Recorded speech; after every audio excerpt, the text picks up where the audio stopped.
السلام علیکم ورحمۃ اللہ وبرکاتہ۔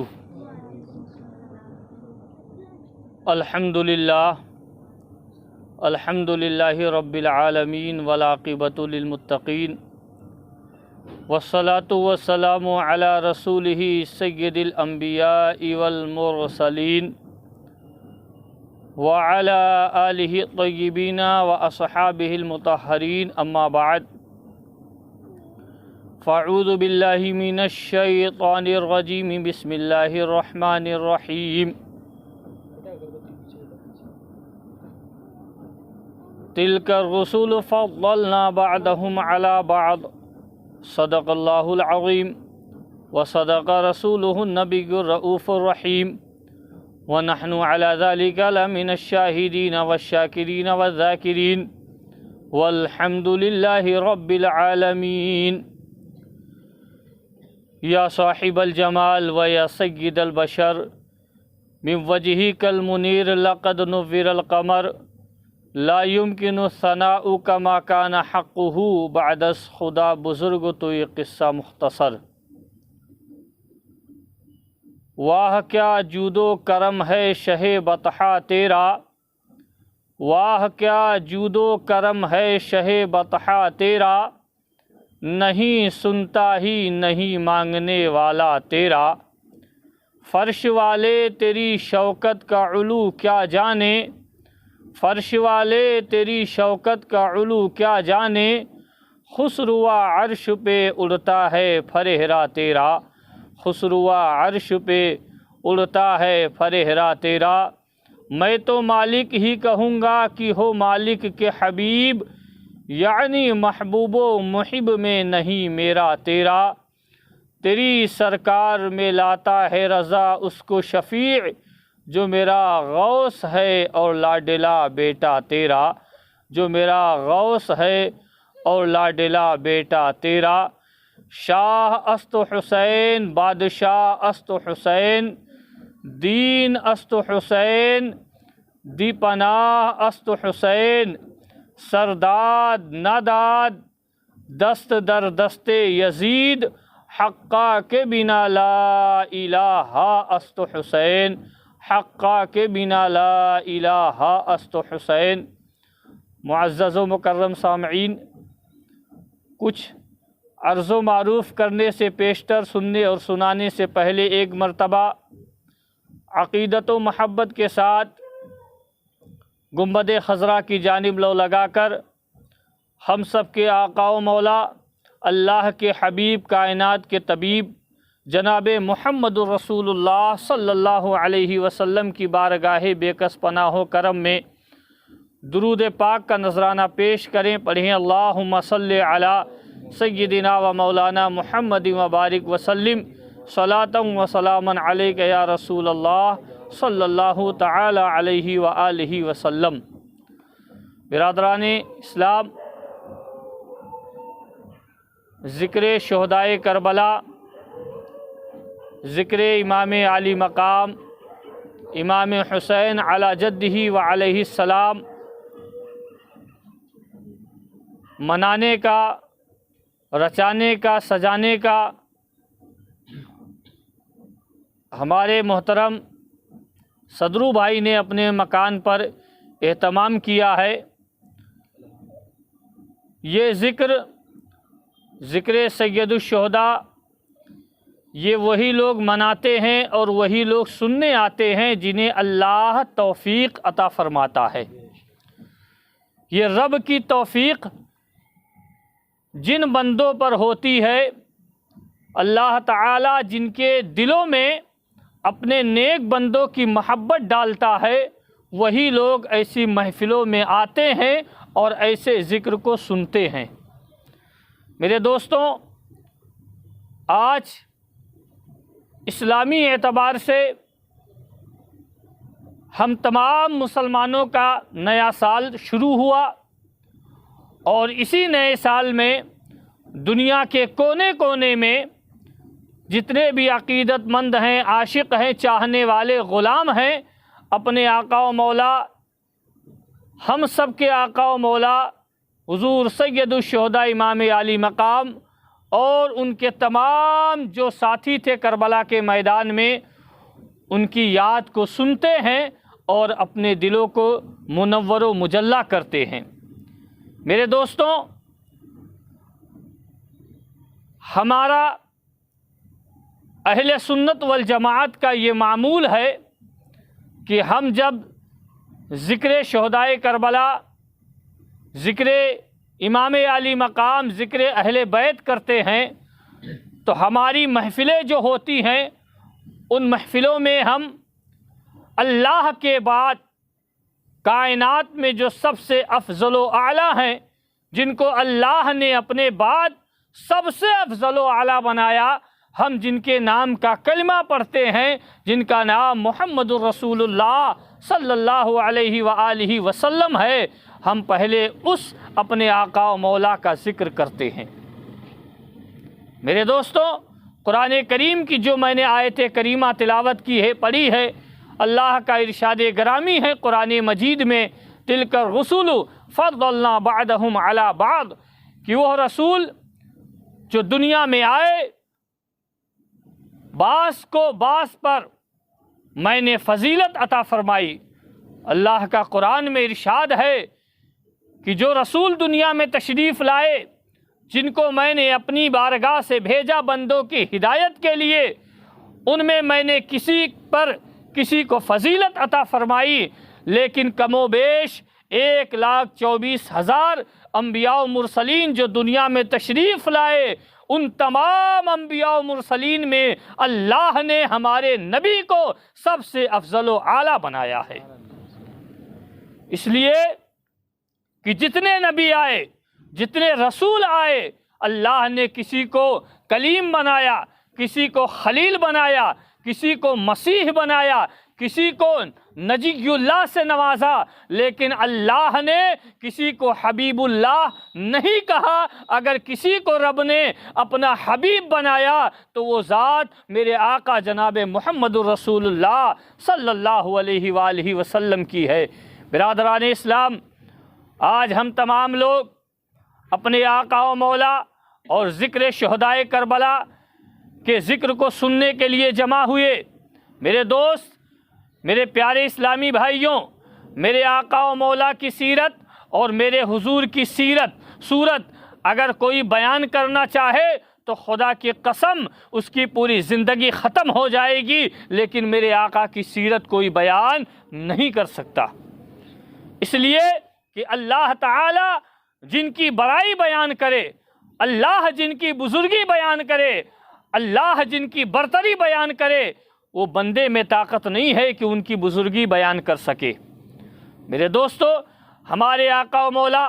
سرور کائنات صلی اللہ علیہ وآلہ وسلم جس وقت مکہ المکرمہ میں پیدا ہوئے، حضور کی پیدائش ہوئی، حضور کے پیدا ہونے سے پہلے آپ مکہ کے حالات کا جائزہ لیں، مکہ کے ماحول کو ملاحظہ کریں، مکہ کے حالات کو پڑھیں اور سنیں۔ یہ وہی مکہ ہے جب میرے نبی پیدا نہیں ہوئے تو اسی مکے میں ایسے ایسے رسومات ادا کیے جاتے تھے جو جاہلیت پر مبنی تھے، جو خرافات پر تھے، لیکن جب میرے آقا و مولا اسی مکہ کی سرزمین پر پیدا ہوئے تو رب نے مکہ کو نور والا بنا دیا، مکے میں اجالا عطا فرما دیا، اور مکے کو وہ عظمت و عزت اللہ نے حضور کی پیدائش کے سبب بخش دی کہ آج پوری دنیا کے لوگ اسی کعبے میں حج کرنے جاتے ہیں جس کعبے میں کسی زمانے میں غیر معبودوں کو رکھ کر ان کی پوجا کی جاتی تھی، ان کی عبادت کی جاتی تھی، لیکن جب میرے نبی مکہ میں پیدا ہوئے،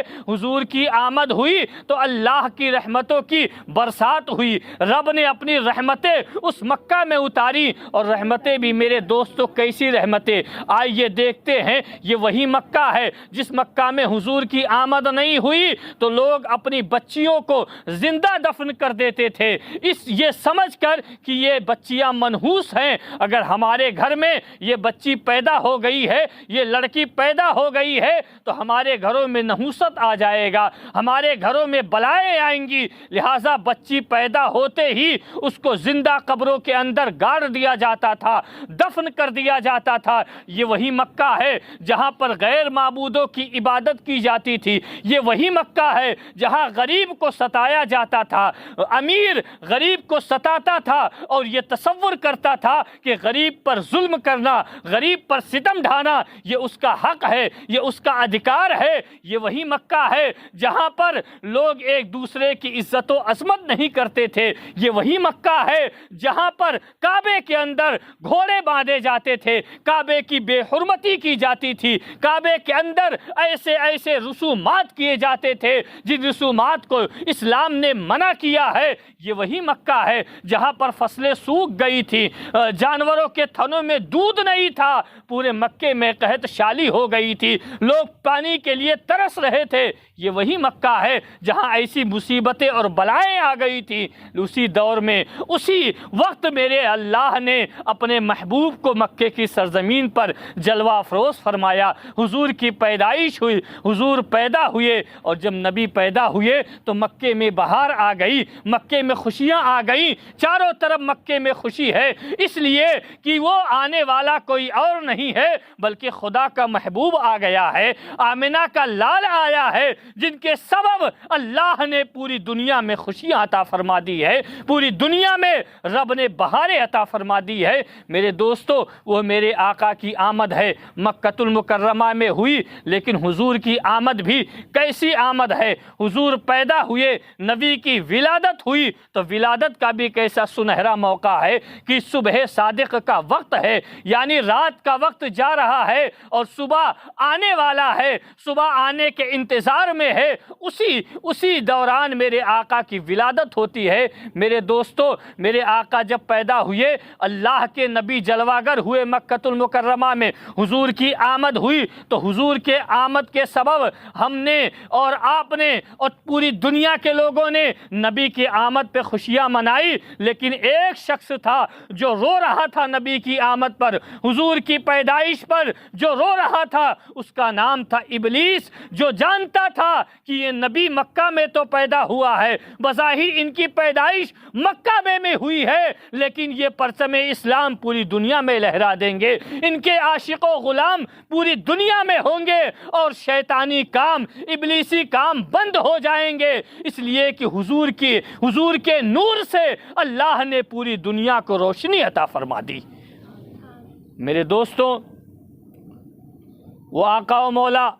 سرور کائنات صلی اللہ علیہ وآلہ وسلم مکۃ المکرمہ میں پیدا ہوئے، اور حضور کی پیدائش بھی آپ لوگ ملاحظہ فرمائے۔ حضور جب پیدا ہوئے تو پیدا ہونے سے پہلے آپ کے والد کا انتقال ہو گیا تھا، آپ کے والد کا وصال دنیا سے ہو گیا تھا، بظاہر حضور کے سر پر باپ کا سایہ نہیں ہے، آپ کے باپ دنیا میں موجود نہیں ہیں۔ حضرت آمنہ رضی اللہ تعالی عنہا اپنے بیٹے ہم سب کے آقا کو جنم دیتی ہیں، حضور کی ولادت ہوتی ہے۔ جس وقت میرے آقا پیدا ہوئے اس وقت آپ کے دادا حضرت عبد المطلب رضی اللہ تعالی عنہ جلوہ گر تھے، موجود تھے، لیکن وہ بھی گھر میں نہیں ہے۔ حضرت آمنہ کہتی ہیں میں بہت گھبرائی، پریشان ہو گئی کہ بچے کے پیدا ہونے کا وقت ہے، ولادت کا وقت ہے، ایسے وقت میں عورتوں کے پاس عورتیں ہوا کرتی ہیں، کیونکہ وہ پریشانی اور وہ مصیبت جو بچہ جنم دیتی ہے،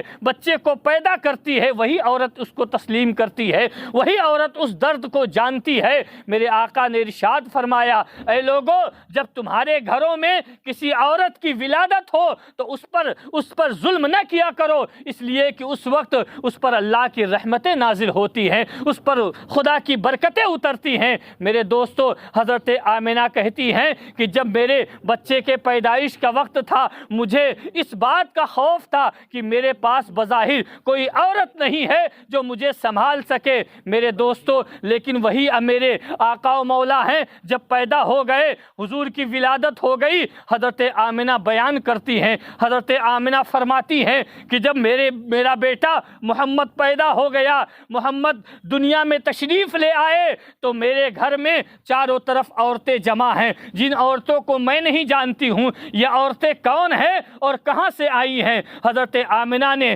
جب اپنے کمرے میں یہ دیکھا تو بڑی پریشان ہو گئی، حیرت میں چلی گئی، اور ان عورتوں سے پوچھا، اے عورتوں، تم یہ بتا دو کہ تم کہاں سے آئی ہو، تم کو کس نے بھیجا ہے؟ میں تم میں سے کسی کو نہیں جانتی ہوں، میں تم میں سے کسی کو نہیں پہچانتی ہوں۔ ان عورتوں نے حضرت آمنہ سے کہا، اے آمنہ تجھے مبارک ہو، اے آمنہ تجھے مبارک ہو۔ آپ نے فرمایا کس بات کی؟ اس میں سے عورتوں نے بولا کہ میرا نام مریم ہے، میں تجھے مبارکباد دینے آئی ہوں، اس لیے کہ جس بچے کو تو نے پیدا کیا ہے، جس بچے کی ولادت ہوئی ہے، یہ کوئی عام بچہ نہیں ہے، بلکہ یہ نبیوں کا سردار محمد الرسول اللہ صلی اللہ علیہ وآلہ وسلم ہیں، جو آگے چل کر اللہ کے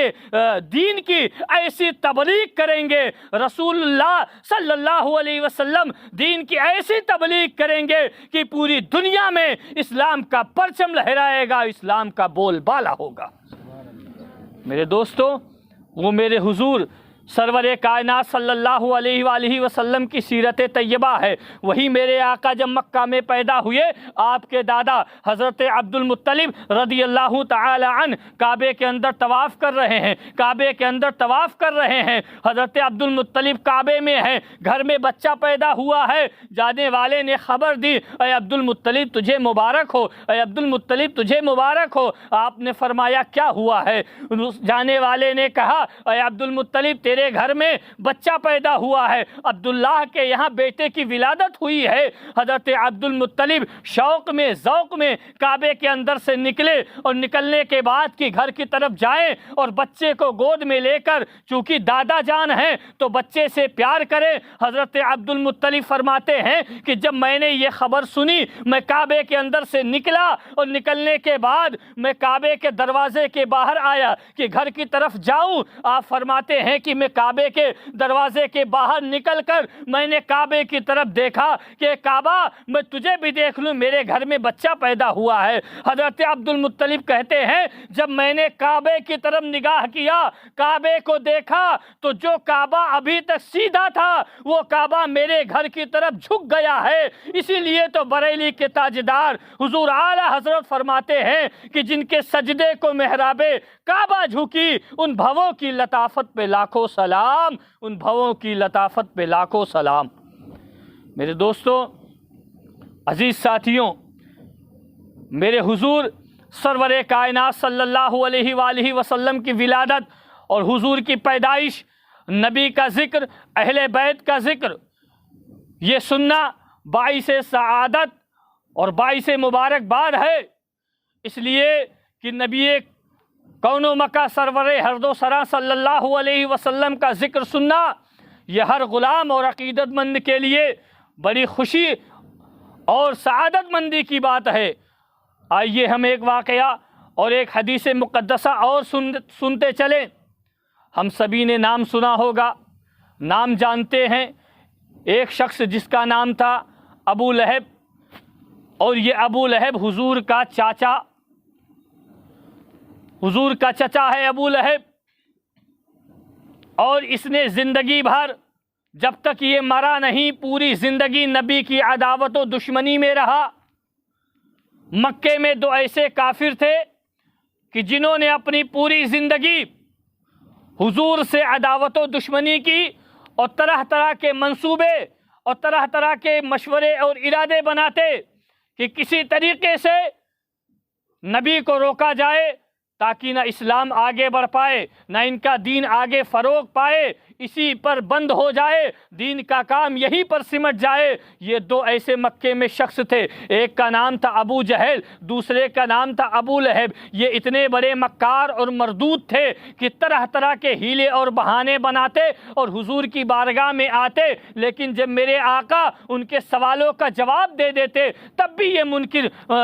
انکار کر کے چلے جاتے اور حضور کی رسالت کو تسلیم نہیں کرتے، نبی کو رسول نہیں مانتے، حضور کو نبی تسلیم نہیں کرتے۔ یہ ایسے مکہ کے دو شخص تھے، یہی ابو جہل ہے۔ ہم تمام لوگوں نے واقعہ سنا ہوگا کہ جب میرے حضور نے مکہ میں اپنے نبی ہونے کا اعلان فرمایا، حضور نے کہا اے مکہ والو سنو سنو، اللہ تعالی نے مجھے تمہارے درمیان نبی اور رسول بنا کر بھیجا ہے۔ اللہ نے مجھے اس لیے بھیجا ہے تاکہ میں تمہیں سچی راہ دکھاؤں، سیدھی راہ دکھاؤں، برائیوں سے، گندے کاموں سے، غلط کاموں سے روکوں اور اچھائی کی طرف لے چلوں، اللہ کی بارگاہ تک لے چلوں۔ اے لوگوں، مجھے خدا کا رسول مانو، مجھے خدا کا نبی مانو۔ کئی مکہ کے کچھ لوگوں نے مان لیا، لیکن ابو جہل نے کہا یہ ہو ہی نہیں سکتا کہ قریش کے گھر میں کوئی نبی پیدا ہو جائے، قریش کے گھر میں کوئی نبی آ جائے، بنی ہاشم میں کوئی رسول آ جائے، یہ ممکن نہیں ہے۔ میرے آقا نے فرمایا تم مانو یا نہ مانو، تمہارے ماننے یا نہ ماننے سے کچھ نہیں ہوگا، بلکہ میرے رب نے مجھے رسول اور نبی بنایا ہے، مجھے بندوں کی ہدایت کے لیے بھیجا ہے، مجھے رب نے کلام سے نوازا ہے، رب نے مجھے کلام دیا ہے، میں تمہارے درمیان نبی و رسول بن کر آیا ہوں۔ ابو جہل یہ بات سنتا اور انکار کر کے اب بھاگ جاتا، انکار کر کے چلا جاتا، لیکن میرے حضور اپنی تبلیغ، اسلام کی تبلیغ کرتے رہے، لوگ اسلام کے دامن میں آتے رہے، لوگ اسلام سے وابستہ ہوتے رہے۔ ابو جہل نے جب یہ منظر دیکھا مکۃ المکرمہ کے اندر کہ یہ جب چلے تھے تو ایک تھے، ان کے ساتھ دو ہو گئے، تین ہو گئے، چار ہو گئے، ان کے ساتھ لگاتار لوگ جڑتے ہوئے چلے جا رہے ہیں، تو اس نے کہا میں ان کی بے عزتی کروں گا، میں ان کی بدنامی کروں گا۔ اس نے ایک مشورہ بنایا کہ کچھ ایسا کیا جائے جس سے ان کی بے عزتی ہو اور انہیں شرمشار ہونا پڑے۔ اس نے یہ ارادہ کیا تو ارادے میں اس نے کہا ایسا کیا جائے کہ کچھ ان سے ایسی بات پوچھی جائے جو یہ بتا نہ سکے، اور جب یہ بتا نہیں پائیں گے میں پورے مکے میں چل چل کر ڈگی دلوا کر ان کی اہانت و بے عزتی کروں گا۔ خدا کی قسم، لیکن اس ابو جہل کو معلوم نہیں ہے جس کا محافظ و نگہبان اللہ ہو، دنیا میں اسے کوئی جھکا نہیں سکتا ہے۔ میرے رب کا، میرے حضور کا، میرے رسول کا محافظ و نگہبان کوئی اور نہیں بلکہ خداوند قدوس ہے۔ میرے دوستو، ابو جہل نے یہ ارادہ کیا کہ ان کی اہانت و بے عزتی کروں گا۔ اسی ارادے میں اس نے ایک بات سوچی کہ پتھر، کنکر،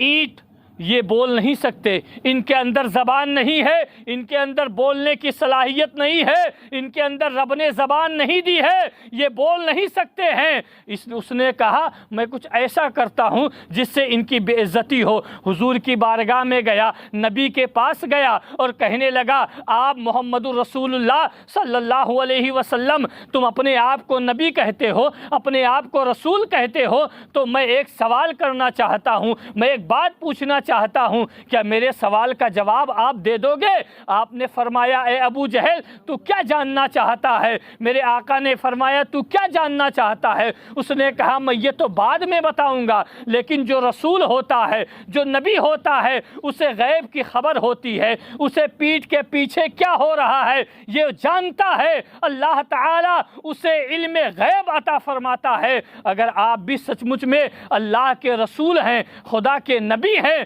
تو آپ بھی جانتے ہوں گے۔ آپ نے فرمایا ہاں ہاں، رب نے مجھے اس نعمت سے بھی نوازا ہے، خدا نے مجھے علم غیب بھی عطا فرمایا ہے۔ ابو جہل نے کہا ٹھیک ہے، تو میں ایک آپ سے سوال کروں گا۔ آپ نے فرمایا ٹھیک ہے۔ ابو جہل دل میں بڑا خوش ہوا کہ آج تو یہ میرے سوال کا جواب دے نہیں سکتے ہیں۔ اس نے کہا رکو رکو، میں مکے کے اور لوگوں کو جمع کر لوں۔ وہ مکے میں تمام لوگوں کے پاس گیا، اپنے ساتھیوں کو بلا کر لے کر آیا، اور لانے کے بعد ایک میدان میں ایک جگہ جمع ہوئے، اور جمع ہونے کے بعد ابو جہل نے کہا آپ نبی ہیں؟ آپ نے فرمایا ہاں۔ آپ رسول ہیں؟ میرے آقا نے فرمایا ہاں، اللہ نے مجھے رسول بنایا ہے، میں خدا کا رسول ہوں۔ اس ابو جہل نے کہا کہ تو یہ بتا دیجئے کہ میری مٹھی میں کیا چیز بند ہے، میری مٹھی میں کیا ہے، یہ آپ بتا دیجئے۔ میرے دوستوں، میرے مسلمان بھائیوں، اللہ کے رسول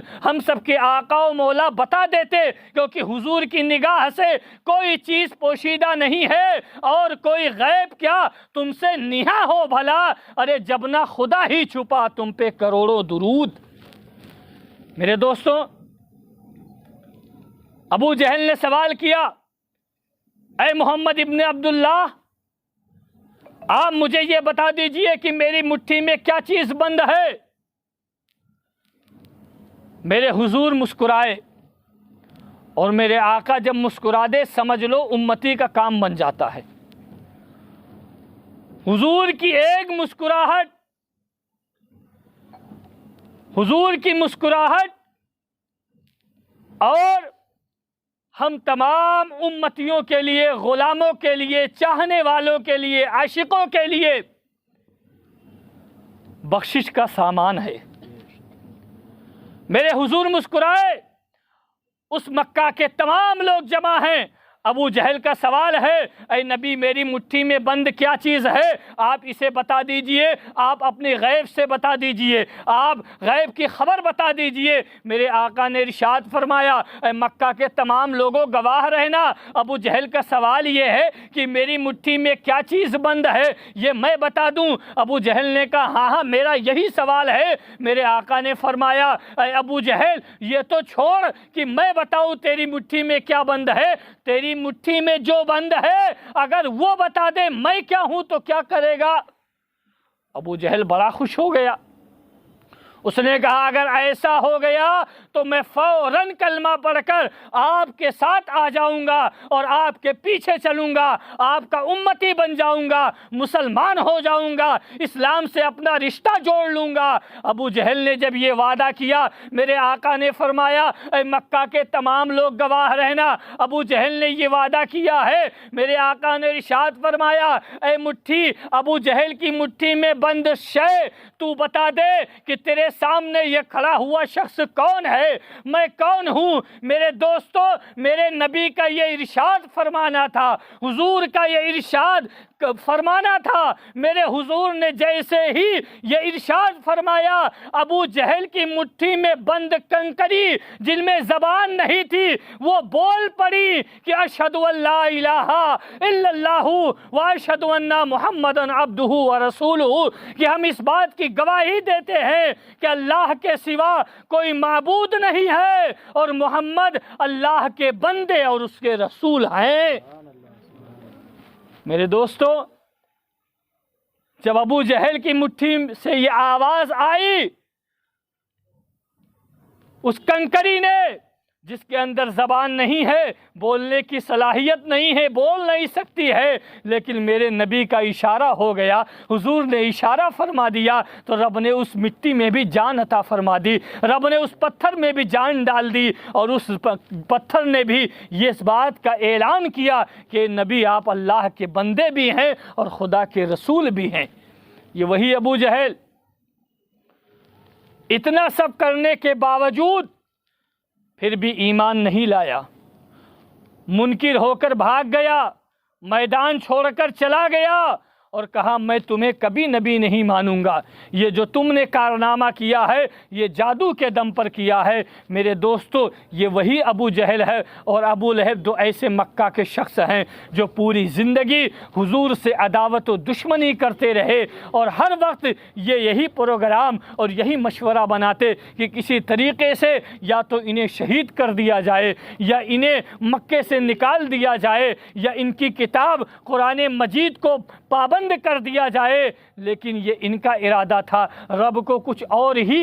منظور تھا، اور خدا کی مرضی میں پھر کسی کی نہیں چلتی ہے۔ اللہ جو چاہے وہ کرتا ہے، یفعل اللہ ما یشاء، اللہ جو چاہے وہ کرے، اس کے کرنے میں کسی بندے کا دم نہیں چلتا ہے۔ میرے دوستو، یہ دو ایسے مکہ کے شخص تھے جو پوری زندگی حضور سے عداوت و دشمنی کرتے رہے، لیکن میں آپ تمام لوگ کو یہ بتانا چاہتا ہوں کہ یہ وہی ابو لہب ہے جو حضور کا چاچا بھی ہے اور حضور سے دشمنی بھی کرتا رہا۔ جب میرے حضور پیدا ہوئے، ہم جو محفل کرتے ہیں کسی بزرگ کے نام کا کریں، چاہے حضور کی آمد، حضور کی ولادت کی خوشی منائے، یا کسی اور بزرگان دین کے نام کی خوشیاں منائیں، یا ذکر شہدائے کربلا، ذکر اہل بیت، ذکر امام علی مقام کریں، یہ سب ذکر ہمارے لیے باعث نجات ہیں، ہمارے لیے نجات کا ذریعہ بنیں گے۔ یہ وہی ابو لہب کہ جب میرے حضور سرور کائنات صلی اللہ علیہ وسلم مکہ میں پیدا ہوئے تو چونکہ یہ چچا ہے حضور کا، جب حضور کی آمد دنیا میں ہوئی تو ابو لہب کے یہاں ایک نوکرانی، ایک بچی، ایک لڑکی کام کرتی تھی۔ اس نے یہ سنا کہ ابو لہب کے بھائی کے گھر میں بچہ پیدا ہوا ہے، وہ بھاگتے بھاگتے ابو لہب کے پاس گئی اور کہا، ابو لہب تجھے مبارک ہو۔ ابو لہب نے کہا، کس بات کے لیے؟ اس نوکرانی نے کہا، ابو لہب تیرے بھائی عبداللہ کے گھر میں بچہ پیدا ہوا، اور وہ بچہ بھی بڑا حسین و جمیل ہے، ایسا حسن و جمال ہم نے آج تک کسی بچے کو میں نہیں دیکھا، ایسا حسین و جمیل بچہ آج تک پوری مکہ میں پیدا نہیں ہوا ہے۔ ابو لہب نے جب اپنی نوکرانی کی زبان سے ان الفاظوں کو سنا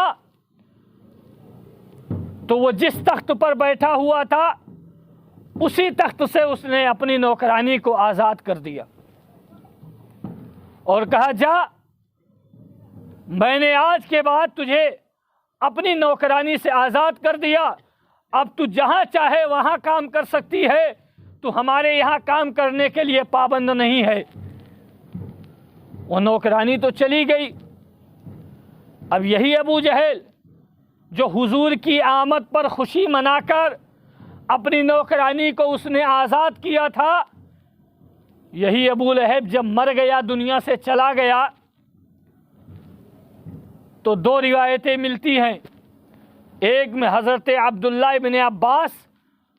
اور دوسری روایت میں ہے کہ اس کے بیٹے نے خواب دیکھا اور اپنے باپ سے پوچھا کہ میرے باپ یہ بتا دے کہ اللہ تعالیٰ نے تیرے ساتھ کیا معاملہ کیا۔ ابو لہب نے خواب میں اپنے بیٹے کو جواب دیا کہ میرے بیٹے، اللہ تعالیٰ نے مجھے عذابوں میں گرفتار کر دیا، رب نے مجھ پر عذاب مسلط کر رکھا ہے، میں عذابوں میں ہوں۔ میں نے دنیا میں رسول کو رسول نہیں مانا، نبی کو نبی نہیں مانا، ان کی غلامی اختیار نہیں کی، ان کے پیچھے نہیں چلا، ان کے نام کا کلمہ نہیں پڑھا، اس کے سبب اللہ نے مجھ پر عذاب مسلط کر دیا ہے، میں عذابوں میں گرفتار ہوں، میں عذابوں میں مبتلا ہوں۔ لیکن اے میرے بیٹے، میں تجھے ایک بات بتا دوں کہ صبح صادق کا جب وقت ہوتا ہے، پیر کا دن ہوتا ہے،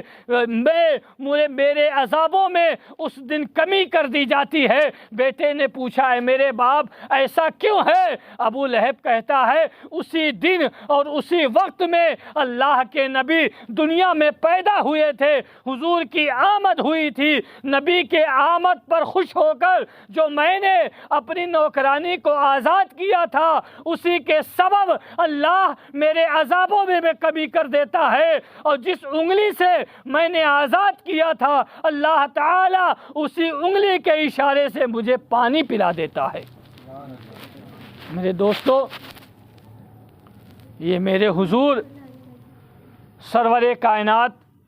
صلی اللہ علیہ وآلہ وسلم کی سیرت طیبہ ہے، اور جو ایسی محفلیں کرتے کراتے ہیں یا اس میں آتے ہیں، یہ محفلیں کوئی عام محفلیں نہیں ہوتی، بلکہ خدا کی رحمتیں جن پر شامل ہوتی ہیں، اللہ جن پر اپنا کرم فرماتا ہے، وہی لوگ ایسی محفلیں کرتے بھی ہیں اور ایسی محفلوں میں آتے بھی ہیں۔ میں آپ لوگ کو ایک بات اور بتا دوں کہ ایک بہت بڑے بزرگ، اور اتنے بڑے بزرگ کہ جن کا تعلق مدینے والے سے اس قدر ہے، حضور محقق علی الاطلاق حضرت سیدنا شاہ عبدالحق محدث دہلوی رحمۃ اللہ تعالی علیہ، یہ وہ بزرگ ہے، ان کی ہستی اور ان کی ذات وہ ذات ہے کہ آپ خود فرماتے ہیں کہ اگر مجھے کوئی مسئلہ کتابوں میں نہیں ملتا، اگر میں کسی معاملات میں الجھ جاتا ہوں اور کتابوں کو پڑھنے کے بعد بھی اگر مجھے وہ مسائل نہیں ملتے، تو میں براہ راست مدینے والے سرکار، اللہ کے نبی، ہم سب کے آقا جناب محمد رسول اللہ صلی اللہ علیہ وسلم سے، حضور سے براہ راست یہ مسئلہ پوچھتے ہیں۔ کتنی بڑی ان کی ذات ہے۔ اگر کسی کے خواب میں حضور تشریف لے آئے تو یہ اس کے لیے کتنی سعادت مندی کی بات ہے، لیکن ان کی ذات یہ ہے کہ آپ خود فرماتے ہیں کہ میں براہ راست، یعنی آمنے سامنے، اگر میں کسی مسئلے میں الجھ جاتا ہوں تو میں مسئلہ حضور کی بارگاہ میں پیش کرتا ہوں، میرے آقا اس کا جواب عطا فرماتے ہیں۔ وہ حضرت شیخ محقق علی الاطلاق ہیں جنہوں نے ایسی محفلوں کے تعلق سے ہم جو محفلیں کرتے ہیں، چاہے ذکر امام علی مقام کی محفل ہو، چاہے ذکر شہدائے کربلا ہو،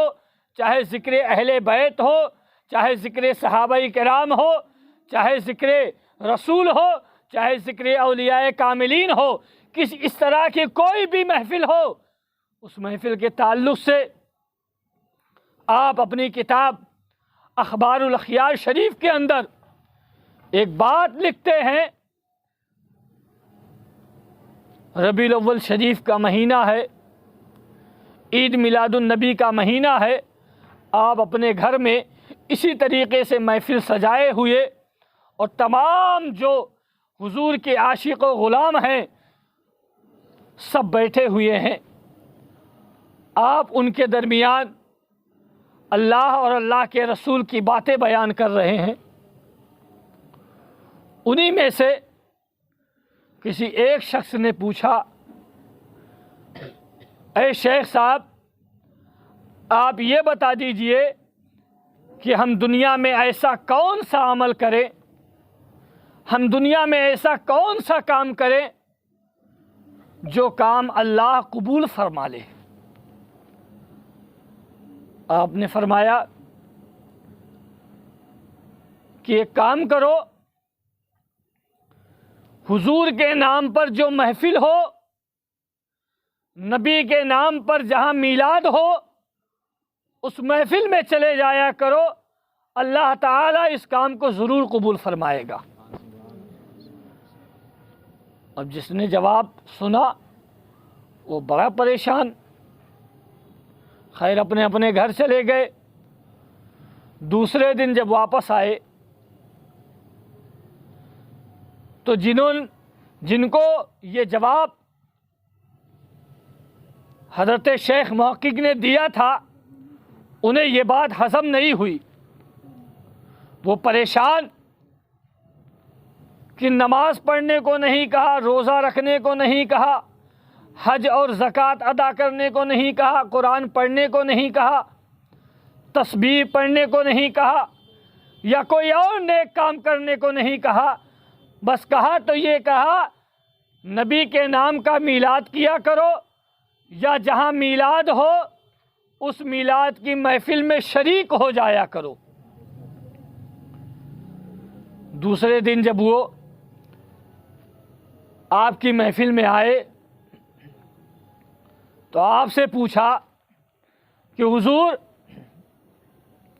آپ نے نماز پڑھنے کو نہیں کہا، روزہ رکھنے کو نہیں کہا، حج و زکوٰۃ ادا کرنے کو نہیں کہا، کوئی اور نیک کام کرنے کو نہیں کہا، بس کہا کہ میلاد کی محفل سجا لیا کرو یا اس محفل میں چلے جایا کرو، اللہ تعالیٰ اس کو قبول فرمائے گا۔ ارے نماز پڑھنا چاہیے، روزہ رکھنا چاہیے، یہ آپ تلقین کرتے، یہ بتاتے۔ جب آپ نے یہ الفاظ سنے تو آپ نے فرمایا اب تیری بات ہو گئی، اب مجھ سے سن لے۔ آپ نے فرمایا، حضرت شیخ محقق نے ارشاد فرمایا کہ نماز پڑھنا چاہیے، روزہ رکھنا چاہیے، مالدار ہو تو حج و زکوٰۃ بھی ادا کیا کرو، قرآن بھی پڑھا کرو، اچھے کام بھی کیا کرو، لیکن یہ سارے کام، نماز پڑھنا یہ بندے کا کام ہے، قبول کرنا اللہ کا کام ہے، روزہ رکھنا بندے کا کام ہے، قبول کرنا رب کا کام ہے، حج و زکوٰۃ ادا کرنا یہ بندے کا کام ہے، لیکن اسے قبول کرنا یہ رب کی مرضی پر منحصر ہے۔ اس طرح جتنے بھی نیک کام کیے جاتے ہیں یہ کرتا تو بندہ ہے، لیکن قبول کرنے والی ذات اللہ کی ہے، وہ چاہے تو قبول کرے اور چاہے تو نہ کرے۔ آپ نے فرمایا لیکن جو میلاد کی محفل کرتا ہے، جو میلاد کی محفل میں شریک ہوتا ہے، یہ میلاد کی محفل اللہ ضرور قبول کرتا ہے، اس لیے کہ کرنے والے کی زبان میں، پڑھنے والے کی زبان میں، سننے والے کی زبان میں تاثیر ہو یا نہ ہو، لیکن اللہ اپنے محبوب کے صدقے میں اس محفل کو بھی قبول کرتا ہے، اور جتنے لوگ آتے ہیں اللہ ان سب کی مغفرت بھی فرما دیتا ہے۔ یہ محفلیں ذکر رسول اور محفلیں اولیاء کاملین کی یہ برکت ہے کہ جہاں جہاں بھی ذکر رسول یا جہاں جہاں بھی ذکر الہی یا ذکر اولیاء کاملین کیا جاتا ہے وہاں پر اللہ کی رحمتوں کی برسات ہوتی ہے۔ ہم اور آپ بیٹھے ہیں، ہمیں خبر نہیں ہے، ہم نہیں دیکھ سکتے، ہماری نظر وہ نہیں ہے، ہماری نظر میں وہ طاقت نہیں ہے۔ میرے آقا فرماتے ہیں کہ جہاں پر اللہ کا ذکر ہو، میرا ذکر ہو، اللہ والوں کا ذکر ہو، وہاں اللہ کی رحمت کے فرشتے آتے ہیں، رحمت کے فرشتے حاضر ہوتے ہیں، اور وہ محفل میلاد کو، محفل کو ڈھانپ لیتے ہیں اپنے پروں سے، اور جب تک محفل چلتی ہے وہ اسی طرح محفل میں شریک رہتے ہیں، اور جب محفل ختم ہو جاتی ہے وہ یہاں کی ساری باتیں لے کر رب کے حضور جاتے ہیں اور کہتے ہیں اے میرے مولا، میں فلاں شہر میں گیا تھا، فلاں گاؤں میں گیا تھا، فلاں قصبے میں گیا تھا، فلاں جگہ پر گیا تھا، اے میرے معبود، اے میرے رب، وہاں پر تیرے کچھ بندے تیرا نام لے رہے تھے، تیری تحمید بیان کر رہے تھے، تیرا حمد کر رہے تھے، تیرے حمد کو بیان کر رہے تھے، تیرے رسول کا ذکر کر رہے تھے، تیرے رسول کی نعت پڑھ رہے تھے۔ اے میرے مولا، اس محفل میں تیرے اور تیرے حبیب کی باتیں ہو رہی تھی۔ میرے دوستوں، رب خوش ہوتا ہے اور میرا رب ارشاد فرماتا ہے اے بندو، اے فرشتوں، اس جگہ پر میری رحمتوں کی بارش کر دو اور ان کے لیے دعائے مغفرت کرتے رہو۔ میرے دوستوں، یہ وہ محفل ہے، ان محفلوں کی وہ شان ہے کہ جہاں جہاں کی جاتی ہیں یا جہاں جہاں ہوتی ہیں وہاں خدا کی رحمتیں اترتی ہیں۔ یہ محفلیں ہم تمام لوگوں کے لیے، ہم تمام مسلمانوں کے لیے، ایمان والوں کے لیے، سنیوں کے لیے باعث مغفرت بھی انشاءاللہ بنیں گی اور باعث نجات بھی ہوں گی۔ ہمارے بزرگوں نے اسی لیے جگہ جگہ پر محفلوں کو منانے کا ایک سلسلہ جاری کیا تاکہ ہم اپنے بزرگوں کی یاد کو سنیں اور اپنے دلوں میں ان کی یاد کو بسائیں، تاکہ ہمارا سلسلہ ہمارے بزرگوں سے جڑا رہے۔ اور سب سے خاص بات یہ ہے میرے دوستوں کہ آج یہ جو مہینہ شروع ہوا ہے، آج کے مہینے میں ہم تمام نہیں بلکہ پوری دنیا کے مسلمان جن کا ذکر سنتے ہیں، جن کو یاد کرتے ہیں، حضرت امام عالی مقام حضرت امام حسین علی جدہ و علیہ الصلاۃ والسلام کی، ان کی یاد سن کر ہمارے دل اور ہمارے ایمان تازہ اور ہرے بھرے ہو جاتے ہیں۔ میرے دوستوں، نوجوان ساتھیوں، حضرت امام حسین کی یاد اسی لیے منائی جاتی ہے تاکہ ہمارے دلوں میں، ہمارے ایمان کے اندر اسلام کے لیے وہ جذبہ اور اسلام کے لیے وہ طاقت اور اسلام کے لیے وہ روانگی پیدا ہو جو کربلا کے میدان میں میرے امام نے کر کے دکھایا۔ میرے دوستو، حضرت امام حسین رضی اللہ تعالیٰ عنہ کی محفل پوری دنیا میں اسی لیے منائی جاتی ہے، اور ہمارے بزرگوں نے اس محفل کو اسی لیے خاص کر منایا، اور پوری دنیا میں ہر جگہ، گلی گلی، محلوں میں، شہروں میں، گھروں میں، مسجدوں میں یہ اسی لیے منائی جاتی ہے کیونکہ اور محفل اور مجلسیں تو کم ہو سکتی ہیں، لیکن میرے امام کی محفل خدا کی قسم ہر گلی، ہر محلے میں منائی جاتی ہے، اس لیے کہ یہ مثال پوری دنیا میں نہیں ملتی۔ جو مثال یا جو کام کربلا کے میدان میں آپ نے کر کے دکھایا، اور آج ہی ایک محرم کے دن حضرت عمر فاروق اعظم خلیفۃ المسلمین امیر المومنین آپ کا بھی آج ہی کے دن ہے، دنیا سے آپ تشریف لے گئے تھے، آپ کی شہادت ہوئی تھی، تو آج کی یہ پہلی محفل ہماری اور آپ کی ہے جو ذکر شہدائے کربلا ہم تمام لوگ پابندی کے ساتھ اس کو سنیں اور امام عالی مقام کی سیرت و صورت اور آپ کے ساتھیوں کی سن کر اور اپنے دلوں میں، اپنے ایمان میں، اپنے قلب میں اسے بسانے کی کوشش کریں، اس لیے کہ جو قوم یا جو گروہ یا جو لوگ اپنے بزرگوں کی تاریخ کو بھلا دیتے ہیں، پھر زمانہ انہیں بھلا دیتا ہے، اور جو لوگ انہیں یاد رکھتے ہیں اور ان کی یادوں کو سنتے ہیں، ان کی یادوں کو سن کر اور اپنی زندگی میں اپنانے کی کوشش کرتے ہیں، پھر وہی لوگ دنیا میں چل کر، دنیا میں آگے چل کر وہی لوگ کامیاب و کامران ہوتے ہیں۔ لہذا ہم تمام لوگ پابندی کے ساتھ روزانہ وقت پر حاضر ہو کر اور اپنے امام کی محفل میں شریک ہو کر ثواب بھی کمائیں، ثواب کے حقدار بھی بنیں، اور اپنے ایمان کو اور اپنے دلوں کو روشن اور تازہ کریں۔ یہ ہم سب کی ذمہ داری ہے میرے دوستوں، اس لیے کہ اور جو ایسی محفلیں ہوتی ہیں جن میں گناہ کے کام ہوتے ہیں، جن میں غلط کام ہوتا ہے، اس میں تو لوگ ایسے چلے جاتے ہیں، وہاں وہاں بن بلائے بھی لوگ مہمان بن جاتے ہیں، لیکن ایسی نیک اور ایسے نیک کاموں میں بلانے پر بھی لوگ نہیں آتے، لیکن ہمیں اور آپ کو کسی بات کی فکر کی ضرورت نہیں ہے۔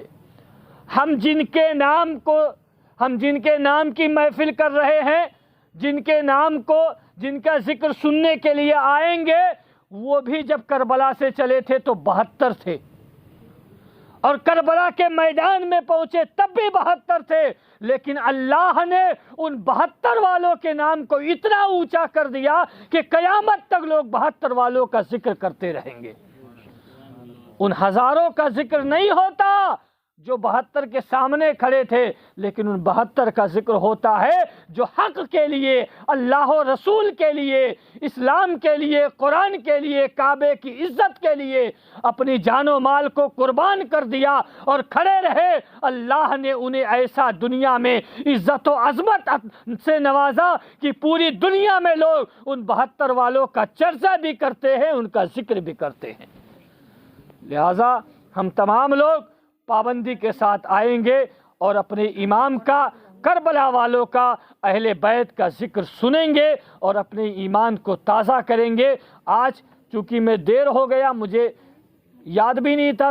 اور میں نماز پڑھا کے آیا، لہٰذا انشاءاللہ کل سے یہ محفل 9 بجے اسی جگہ پر شروع ہو جائے گی اور مستقل 1.5-2 گھنٹے چلے گی، تاکہ ہم اور آپ پوری مکمل بات سن سکیں، اپنے امام کی تاریخ کو سنیں اور کربلا والوں کا ذکر سنیں اور اپنے ایمان کو منور و مجلہ کریں اور اپنے ایمان کو تازہ رکھیں اور کربلا والوں کا ذکر سنتے رہیں۔ اسی میں ہم تمام لوگوں کے لیے بھلائی ہے۔ اللہ تعالی ہم تمام لوگوں کو مولا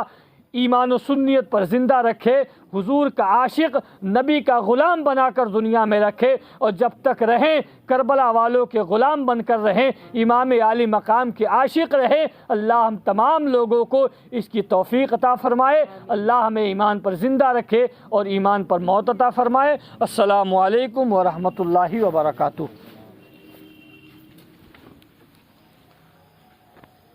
شروع ہو جاتے